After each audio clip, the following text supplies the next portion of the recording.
My tea is stuck on a cord. Alright, I'm not gonna get my tea that way. Hold on.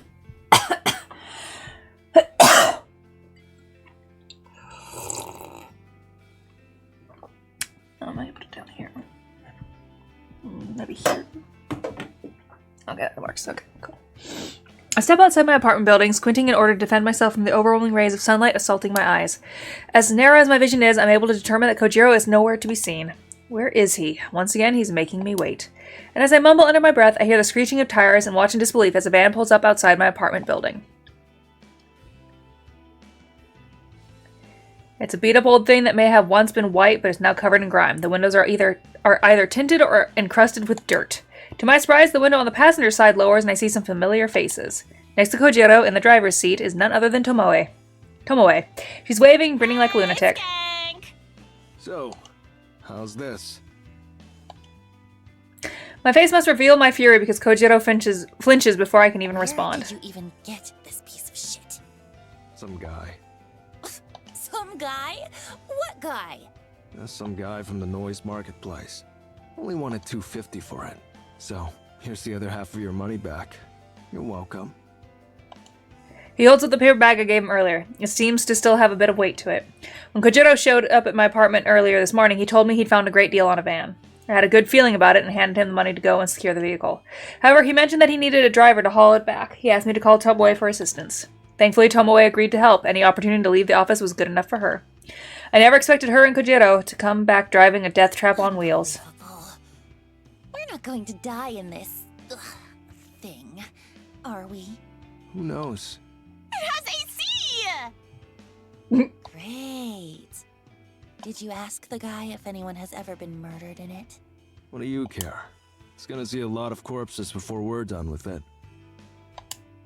He's got a point, but I still don't feel good about it. We're picking up corpses in this thing. It's important. And you owe me one, remember?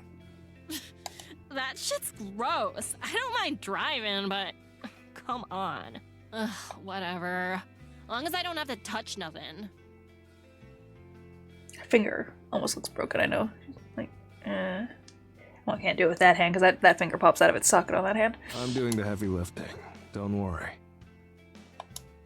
Tomoe leans over Kojiro and squeezes past him awkwardly to speak to me in a hushed voice. Who's this weirdo, anyway? When you said you wanted me to go pick up a van, I thought you'd put me in decent company. Sorry. He's my, business partner. This is all for corpse girl shit, right? Well, whatever. I'm cool with it. Just hope this dude doesn't try to cut me or nothing.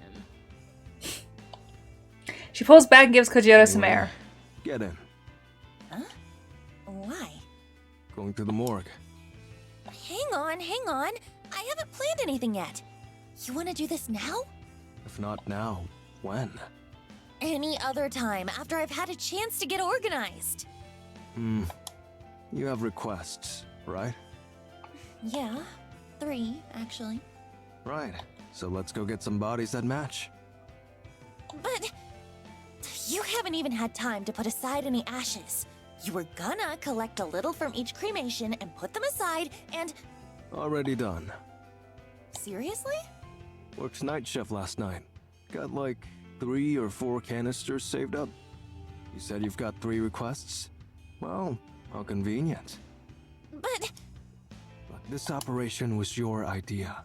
You want to do it or not? I'm just not ready. Kojiro thinks he can just rock up to my place and take me to the morgue, somewhere I've never been. I've had no time to prepare myself, no time to even think about it. Visiting the factory yesterday left me feeling pretty exhausted. Having to tackle another new place today is simply too much to ask. I'll guide you through the process, right? There's nothing to worry about. You don't understand. I've never been to the morgue before. Tomoe shoots me a quizzical look from behind Kojiro. I think I understand. For me, it's the most relaxing place on Earth. My little sanctuary.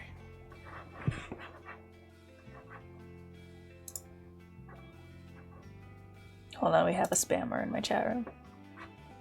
Sometimes I just gotta deal with those assholes and report them. Okay. Oh, really? Sure. No one to talk to me, no one to bother me. Unless you count the dead, of course. I suppose that's true. And you won't be alone. You've got me and this chick. It's Tomoe. Thank you very much. Right. Sauce.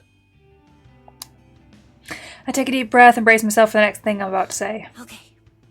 Let's go.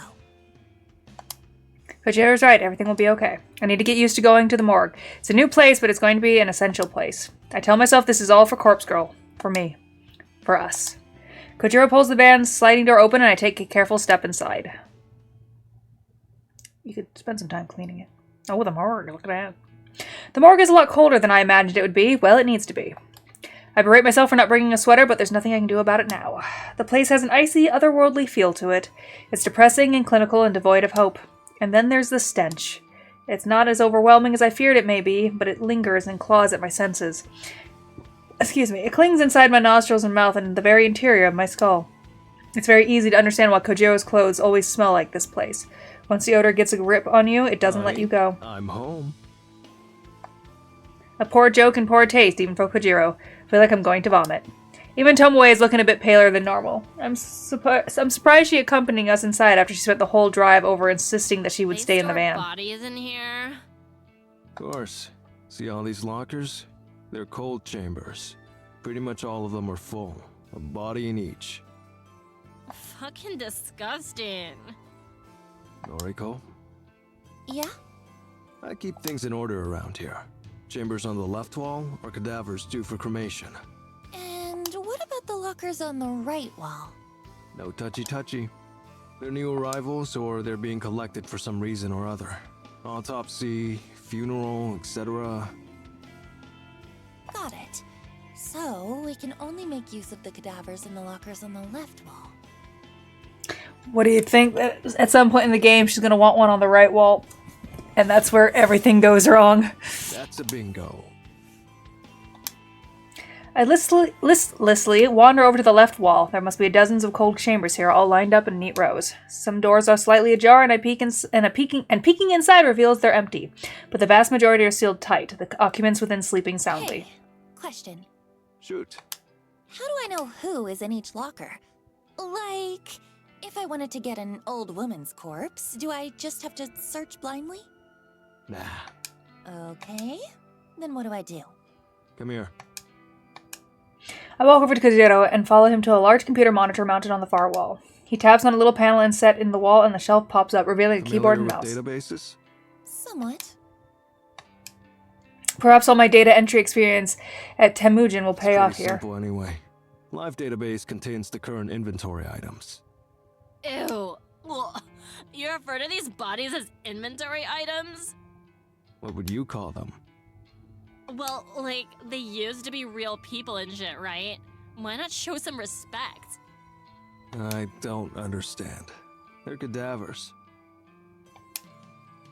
I put a trembling hand on Tomoe's shoulder. I want to comfort her, but the act of doing so is still alien to me. Don't worry about him, Tomoe. He can be a bit insensitive. He's a freak. Wow. Ouch. Tomoe scoffs and makes a gesture with her middle finger. I'm a little surprised that she's so bothered by this. It's kind of funny that she holds respect for the dead, but not so much for the living. So, I can search this database for bodies that match my needs. Yep. Just use the filters at the top. Not many categories, but it has the basics. Age range, gender, name. Not that that'll be useful to you. Actually, that's about it. It's enough. It'll save some time at the very least. Okay, so you want to hoist 3 bodies today, right? You said you have 3 requests? Yeah, but this place is kind of overwhelming. I'm hesitant to bite off more than we can chew. What's the game plan then? How about we just take 1 body today? We'll take it back to the factory, work on it, and see how we go. Works for me. Here, use the database. Kojiro steps away from the monitor and indicates that I should use it now. I rest my sweaty hands on the keyboard and feel the cold metal buttons sting my skin. The metal keyboard, it's very fitting for this cold, lifeless place. I have 3 requests currently in the works. I managed to get photos edited for all 3 of them, thanks to taking the day off from the office. There's Emi Katsuno, the bully I went to school with. Then there's the pink-haired girl and the woman that looked tired and worn out. I should try and find a cadaver that matches the appearance of one of these victims. I use the database filter to search for females, and then I narrow down the age range to young adult. There are a lot of hits, just how many people are entombed here anyway? I skimmed through the list of results. Since their names are meaningless to me, they might as well all be identical. But the column of data contains cold chamber identification codes is interesting. I point one of the results out to Kojiro. How do I know what these numbers mean? This one here is 64AB. This one is number 31AA. Ah, okay. Letters correspond to location. First letter refers to left wall or right wall. Second letter refers to top row or bottom row. Give me an example. Okay, this one? Number 64AB. The A means it's on the left wall and the B means it's on the bottom row. Left wall. That's the side I can choose from, right? The body's due for cremation? Yep, So I could grab number 64AB if I wanted. up to you. But this one here, let's see, number 98BA. Could I grab that? No. The first letter is B, so that's on the right wall. No go. Not scheduled for cremation. I think I get it. Thanks. I make a mental list of cold chambers on the left wall that I'm fit my going to needs. start cracking open some of these sarcophagi. Haha. That's a new one. Mad. Hope that my nervousness isn't showing. I almost can't believe that I'm about to examine corpses in the flesh. Corpse Girl would be proud of me right now. As I walk over to the left wall of the cold chamber, I catch a glimpse of Tomoe. She's standing by the exit, swiping on her phone as she taps her foot. I reach the first locker I want to look at. Here we go. There's a metal handle in the front chamber. It's paired with a release button, which I gather has to be pressed in the same time as the handle is pulled forward. Grip the handle tightly, press the button, and pull with all my strength. A hiss echoes through the morgue as a frigid, pressurized air billows out of the chamber. The door is now wide open, revealing the darkness within the locker. I peer inside. I can make out the shape of a body bag lying atop the sliding tray inside the I locker. thought the body would slide out automatically. No? They just pull the tray out, like you'd pull out an oven tray. Take a deep breath and grab the edge of the tray, then slide it out. Thankfully, the thick rollers along the bottom rail do most of the work, and once it has momentum, the tray slides all the way out of the chamber. My prize is revealed at last. A musty white body bag packed full of a decomposing corpse. Now what? Just unzip the HRP. The what? Kojiro rolls his eyes. Unzip it, but cover your nose. I do as I'm told. My left hand pinches my nostrils, and my right hand grips the tag attached to the bag zipper. I tug the tag down and drag it along the length of the bag, and the zip makes a familiar zip sound, and I smell the decomposing corpse, and vomit on the ground, and fall to my knees trying to catch my vomit and hold my nose closed at the same time. Girl, tears well in my eyes, and I can't help but cry as the stench strikes me across the face again, and the river of bile and sick pouring down my clothes feels like a searing hot cattle prod against my skin. The sight of the corpse in the bag flickers in my vision and sears itself into my retinas. I can't get it out of my head, even when I close my eyes. I can't get it out of my head, and I cannot see it anymore. And I can't help but think of my own reflection, how much I resemble Noriko and the corpse girl and the corpse in the bag all mixed together in some completely fucked up hybrid of decaying flesh and bones. I think Kojiro or Tomoe or Aoi grabs my shoulder to drag me away from the body, but Aoi isn't here anyway, and the hands feel so strong and warm and not brittle and lifeless like mine, and not slender and perfect like Aoi's, but I get dragged away regardless. My eyes are watering, and the fluorescent lights of the ceiling are magnified by my tears, and I want to tear my eyes out and get the sight of the corpse out of my mind. That is one hell of a front-on sentence. I've seen so many corpses over the last year. I've seen countless photos of bodies dismembered and asphyxiated and electrocuted and shot and maimed and drowned, and yet the decaying corpse in the bag of, or the HRP as Kojiro called it, is worse than any of them, and it's worse than anything I could have imagined, and it's worse than me and worse than Corpse Girl. And for a fleeting moment I begin to question what I've spent the last year doing. What am I doing involving myself with the dead and the buried? The frantic screams of a girl resound in my eyes and my ears and my eyes and my nostrils, and I think she's calling my name, but it doesn't sound like my name. It sounds like Noriko, or something along those lines. Maybe Yuriko. Maybe she's calling out for my sister, but my sister isn't here, and Noriko isn't here, and I'm the only one here, lying on my side on the tiled tile floor, and covered in warm vomit and hot tears, and I feel the body lying next to me and smiling and offering me a cup of coffee from that lovely French cafe I went to one time. I picture that lifeless corpse in my mind, smiling and calling me names like Bitch Queen or Goth Bitch or Bitch Bitch, basically just any senseless name she can pair with the word bitch. That word I hate so much that Yuriko used to always call me. That mother used to always call me. That word that carries so much hate and contempt and yet rolls off the tongue so easily. The lifeless corpse keeps calling me names, keeps taunting me, keeps growing. God damn, people. The lifeless corpse keeps calling me names, keeps taunting me, keeps growing out her long blonde hair, and she taunts me with her fake smile and fake eyelashes. She corners me in the classroom, pulls my hair, rips out a fist of it, and laughs and calls me bitchy, bitch, bitch, bitch, and screams and cackles, and I realize that she's always bullied me like this, and I hate her for it because I never did anything to her. I never did anything to Emi Katsuno, but she always bullied me. But she never bullied Aoi because no one was allowed to bully Aoi because the teachers all said so. They all said she's been through too much already, but it's okay to bully Noriko or me or Noriko. That's fine, they all said, so Emi liked to bully me and call me the bitchin' bitch, and she liked to pull my hair out, but that's fine because hair grows back eventually, and it meant that she didn't bully Aoi, so in a way I was protecting Aoi, and that's all that ever really mattered. Good God.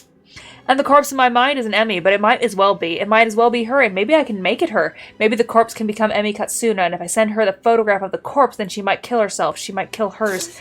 Fuck.